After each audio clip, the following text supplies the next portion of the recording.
this is Peter with PM Designs. In this making of, I want to tell you a little bit about some camera work, and how you can mess around with what the camera does in your animation. Just how to get this effect. I don't know if you can tell that the camera is tracking the boy, and then suddenly it's not, which was quite difficult for me to figure out how to do actually.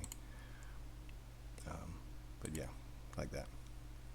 So this is that scene that I've got, and here, I don't know if you can see down here, I've got two cameras set up, and these are labels or markers, and I have my two cameras here because the first camera is using a where's it gone?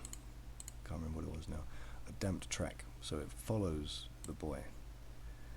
And I said it to follow his spine number 6, which is actually in his head. I didn't make this rig, but yeah, it's in his head. And so it follows him all the way up until this marker down here, where we then switch to camera 001.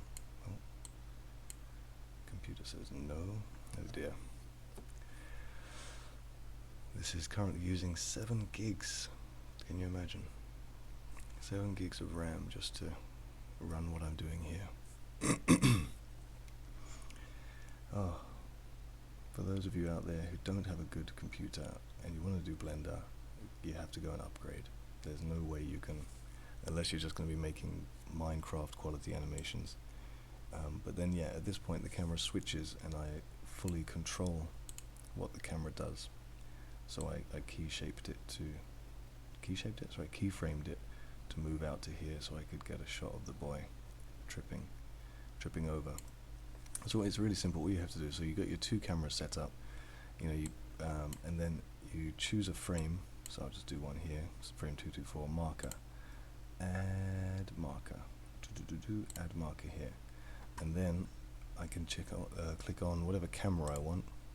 So I want this now to click back to camera, just camera, and go back to this marker and say bind camera to markers.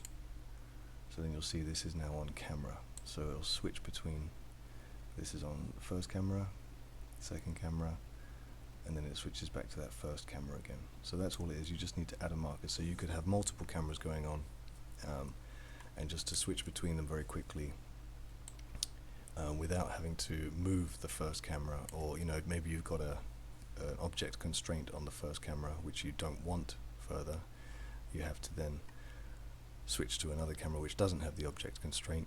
So you just add a marker in there and bind, make sure you select the right camera, bind camera to markers, and then it can very easily switch around.